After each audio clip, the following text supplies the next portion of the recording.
Well, hello there, ladies and gentlemen, and welcome back to another fantastic episode of Let's Play Kingdom Hearts 2. This is episode number 35 in this series here, and today we are returning to and wrapping up all of the Lion King world. I believe it's called the Pride Lands in this, but you can see they're talking about whatever here. Mufasa, or Simba, I guess, isn't doing as great of a job as king as we thought he would do.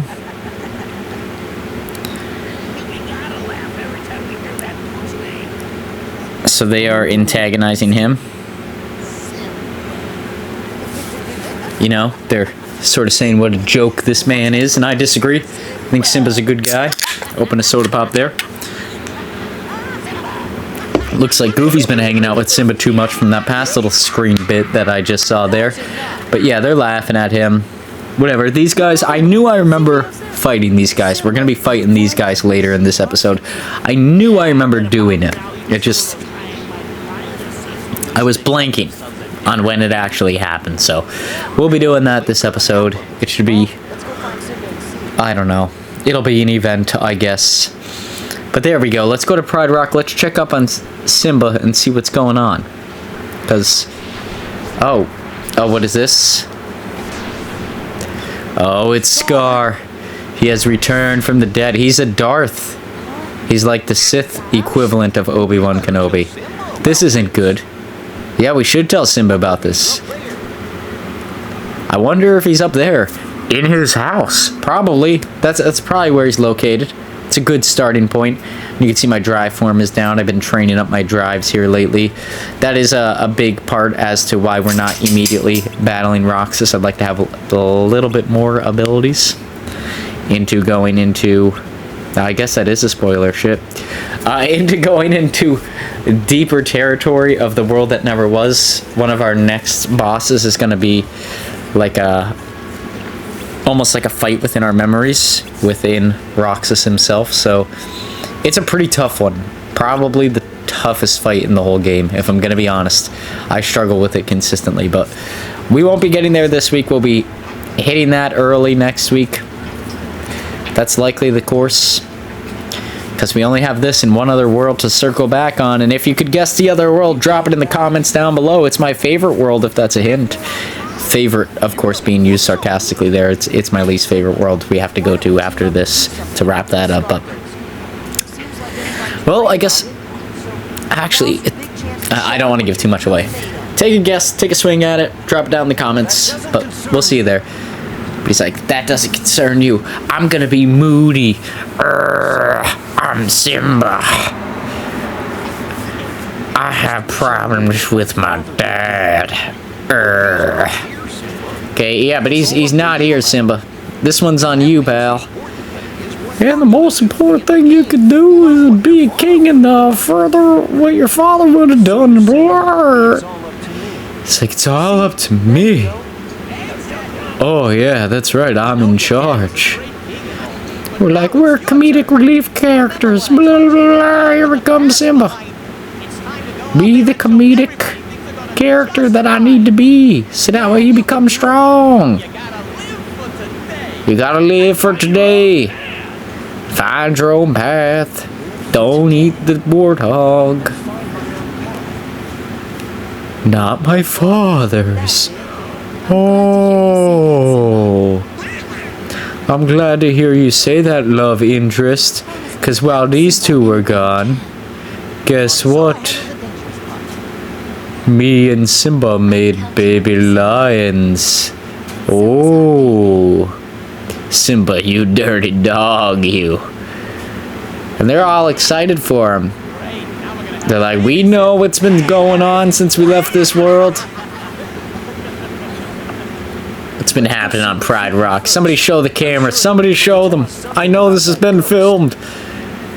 But we need to talk to Rafiki first. Before we go and do that, curiosity got the best of me. I need to know what's at the top of this mountain once you beat it. Because obviously we couldn't get there prior. So is there a hidden chest or something like that? It strikes me as something this game would do. An area that you never need to go to again. Let's go check it out.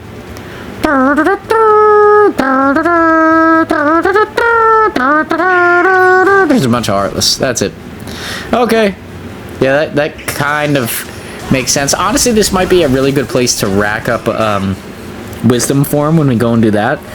Because with Wisdom Form, you get a point for each time you kill a Heartless. And because they are so weak, you could just demolish whole hordes of them. So that's good to keep in mind. Might be something worth visiting in the future. It's like, oh, you thought you were not. That sounds like a Heartless.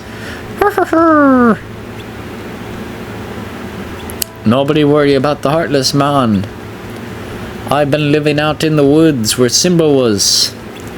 And trust me, I'd breathe in the campfire that he was breathing. All you have to do is just not think about the ghost. Go talk to the hyenas and the people that I definitely did not enslave and kill. And then you will know what to do, brother. Let's head to the graveyard. Everything good happens at the graveyard. That's because the graveyard is very, very good. Very good. Let's go to the graveyard and have an adventure. Yeah. Okay, here we are. We're at the graveyard. Because of course we are. Only good things happen at the graveyard. What else could possibly happen here other than rainbows, lollipops, and dreams come true? But now we're gonna have to fight these guys, which is, if you remember Lock, Shock, and Barrel from the original Kingdom Hearts Let's Play that I did, they're those guys on steroids pretty much. They're just more annoying versions. And you can see here I am actually using more magic. I'm trying to get a little bit better with it because we are going to need it for fights to come in the future. It's going to be extremely beneficial to not just spam A throughout the rest of the game. So we're going to try and do that. But chasing these guys is effectively as it's as effective as trying to catch the Muffin Man, I guess is one way to put it. They are just annoying. They jump around the arena. It's such a pain in the ass. It's never fun to catch these guys. I guess that should be the short of it. It's never fun at all, and I don't know. If you like this, you could drop in the comments that you like it and try and explain why, but it's never been particularly fun for myself to try and catch these guys, especially because like after 1 or 2 combos they become non-vulnerable to any attack. Like they just sort of bounce off of it. So if you're not directly on top of them and somebody else doesn't hit them out of that invulnerability, you're kind of hosed. And you can see here I didn't get a finisher on him, so of course he's not done. I could just spam him with, like, I think Blizzard is the most direct attack in this game, because fire is like a covers more than one person. I think I just ran past that guy. But fire is more of a circular attack in this game as compared to the past. So there we go. We finally got one of them down. 2 more to go. This one, luckily, we already dealt damage to. And I try to do some of the magic commands as I try to take these guys down, but it's really not effective against them. The magic stuff is really good for, like, the 2 big ones are going to be Reflect, so we can deal damage back, and then Magnet, so we can clump together massive amounts of enemies. And they're really effective, but they're not really effective against these type of enemies. They're more effective against when there's a group of 3 or 4.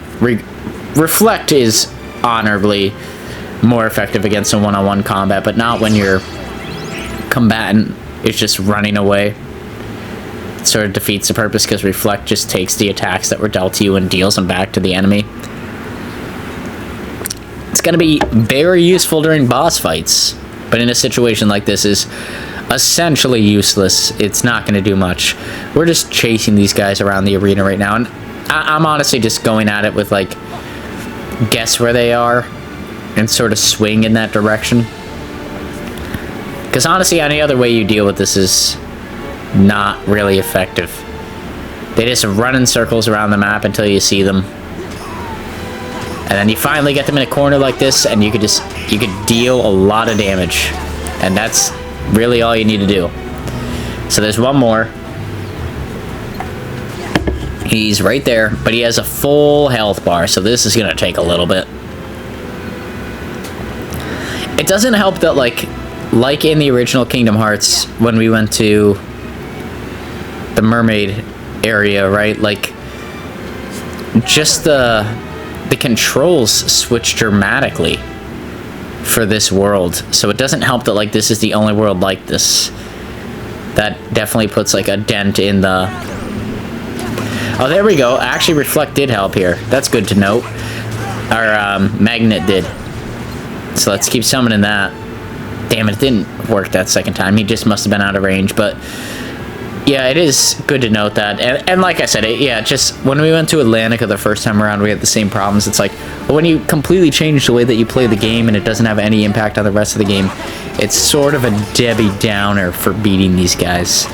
It sort of makes these moments feel a little bit less noteworthy because we know we're never going to have to learn these controls, so why even really master it is the question I'm left asking all the time.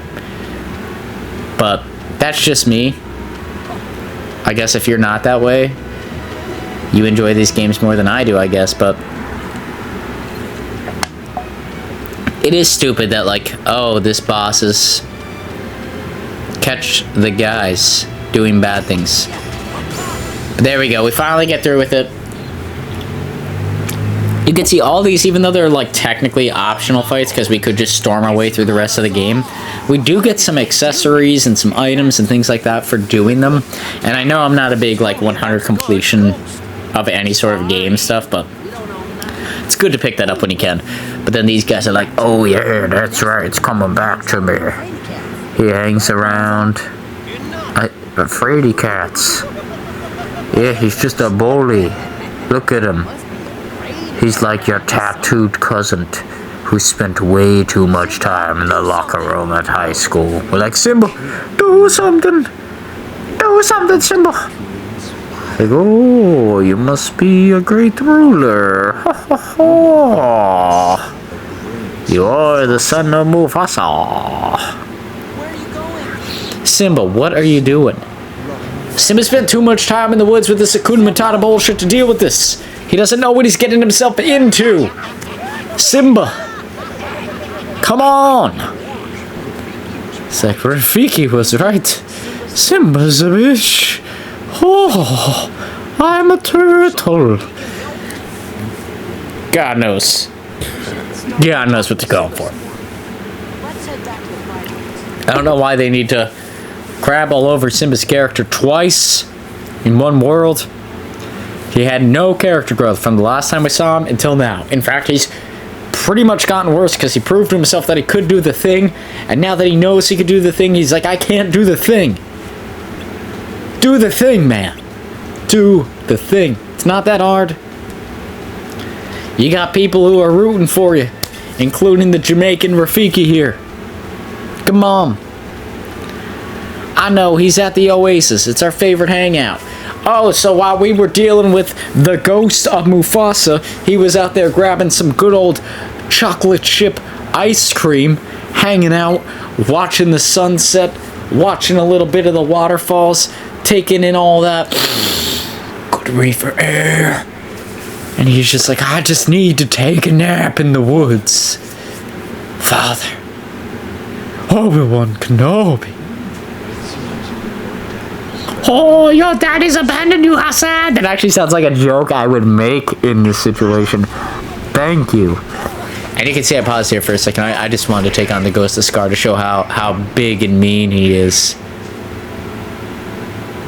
That was real tough. Simba, you haven't even tried to approach the guy. Did you at least tell him that his breath smells? It seems to be effective. You just gotta take a swipe. I know this is swipe or no swipey, but this is not the time and place to apply that knowledge, Simba, you fuck. Come on, Simba. What are you doing? It's like, oh, I'll never be the king my father was. You don't need to be. You don't need to be. Look at the presidents over time. Were any of them the president of the prior president? Were they as good as the prior guy? Probably not. Most of the time. Sometimes they're better, sometimes they're worse. Just be an average president, Simba. You don't need to change much. Just don't try to tell the Federal Reserve that we don't want to use them anymore. Otherwise, bad things gonna happen to you. Ask John F. Kennedy. Come on, Simba. We're like, guess you are just a punk. We're gonna leave you in the woods. Ashton Kutcher's gonna come and get you. And then these guys are like, King Simba the Doubtful. Ooh, I am a ghost. Oh, do not attack the man's behind the log. And he's like, I will finally attack. Ah.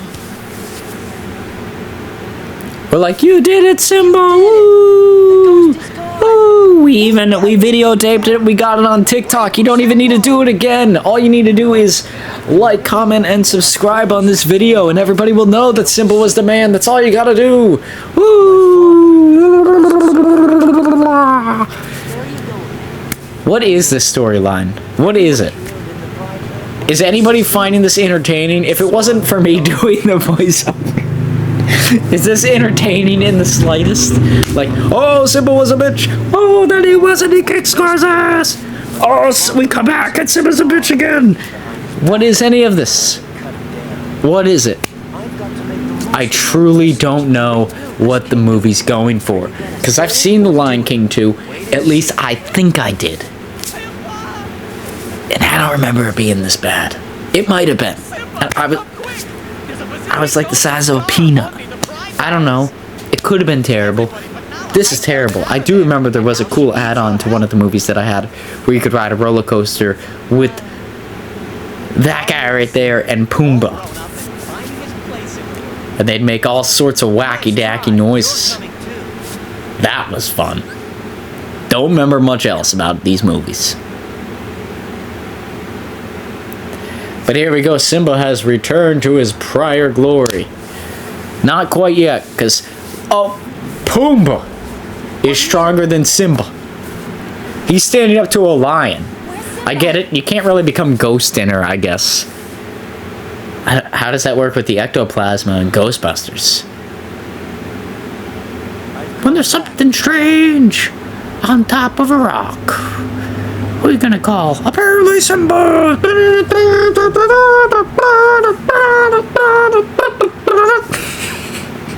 That's what we're doing here, folks. That's what's going on, I guess.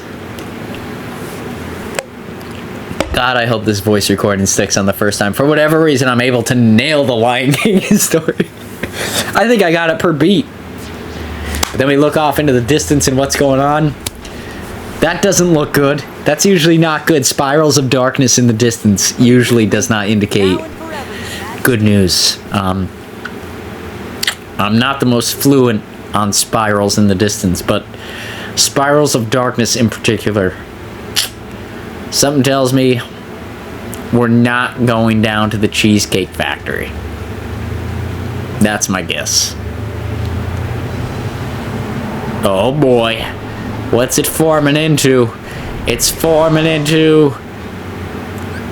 I couldn't get a good picture of this thing for the actual... I guess I could have got that picture right there, but not with our characters in it. I couldn't get a good picture with our characters in it for the actual screenshot of this episode, so I apologize.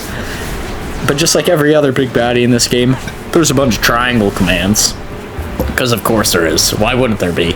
You need to press triangle like half a dozen times before you can even start the battle. And then that enables you to do some damage right out the gate. And then you have to smack him in the eye a bunch. Because that makes it... what, are we giving him chlamydia the eye? Is that what we're doing? Who knows? Who cares, honestly? It's a heartless battle. That doesn't seem like it's gonna take forever. That's the important part.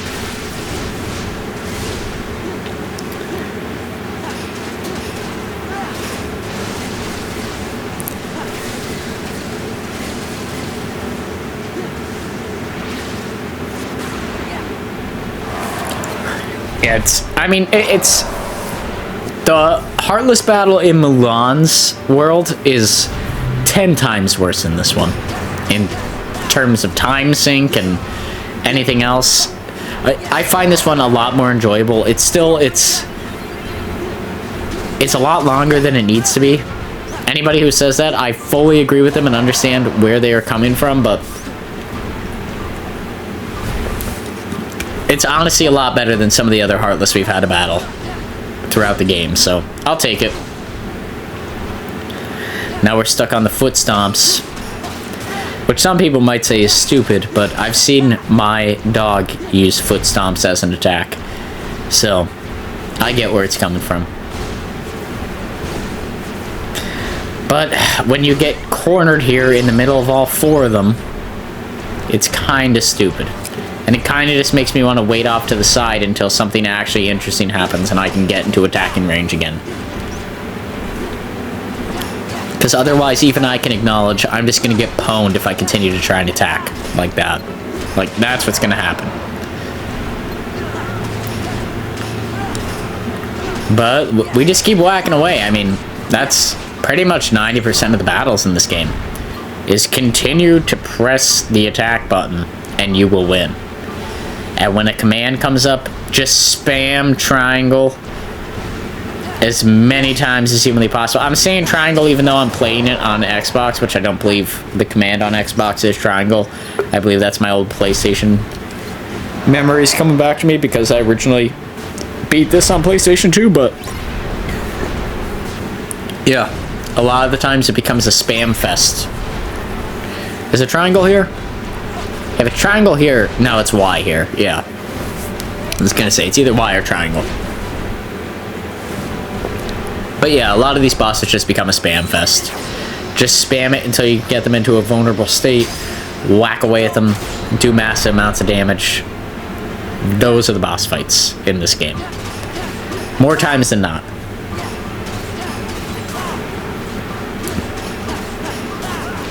Now, as much as Sora looks floaty here, wait till you see him in Kingdom Hearts 3. It's going to be a while before we get there, for those that are looking forward to that, because I know there probably are some, but we're going to play through every other Kingdom Hearts game first. Besides, like, some of the ones that I can't realistically play, but we'll get there when we get there. But with that being said here, ladies and gentlemen, we are approaching the end of the episode. If you liked this episode, please feel free to like, comment, subscribe. All that good stuff is greatly motivational for myself now and in the future in continuing to make videos just like this. For the time being, we'll be playing this series here on Monday, Wednesday, and Friday until we wrap up the entirety of the series. And then after that, while we're doing that, we will also be playing Pokemon Soul Silver on Tuesdays and Thursdays as well. A lot of exciting stuff happening over there. We are about to enter into the Pokemon League at this point in time. So that's all really cool stuff and all very exciting. So if you're interested in any of those two episodes, I highly encourage you to subscribe because it costs nothing on your end. Greatly motivates myself and sends you a little reminder or at least a little ping up by that bell thing when videos come out, even if you don't want to send on auto notifications. Hey, who cares? I don't do it on my account. Let's be realistic. Who the hell does that, right? But it does mean a lot if you do subscribe and just set it on silent. Whatever. You know, I tend to post at least 4 to 5 videos a week, so there's always stuff for you to watch, and there's new Let's Plays coming around the corner once we finish these ones. I know I got some stuff in store for Halloween, and then I've got some stuff that should last a month of September. I don't know if we'll have 2 Let's Plays going on, but we'll definitely have one, and then maybe one shorter one, like one considerably shorter one, but I know there'll be videos coming out. There's not going to be a lack of content, so I've got a lot of stuff coming down the pipeline. Normally I would say go and check out what I have inside of like what we plan to get done this year, because there is a video about that on the channel, but we're so far off on schedule that that's probably not even realistic at this point. But some of those games on there are going to make an appearance this year. That's all I can really promise. But until next time, guys, I hope you enjoyed this video, and I hope to see you all here on the next one. I hope you all have a snazzy start to your week, and you finish it on a snazzy note as well. Till we see you all again, peace out, Girl Scout. It will be. So long.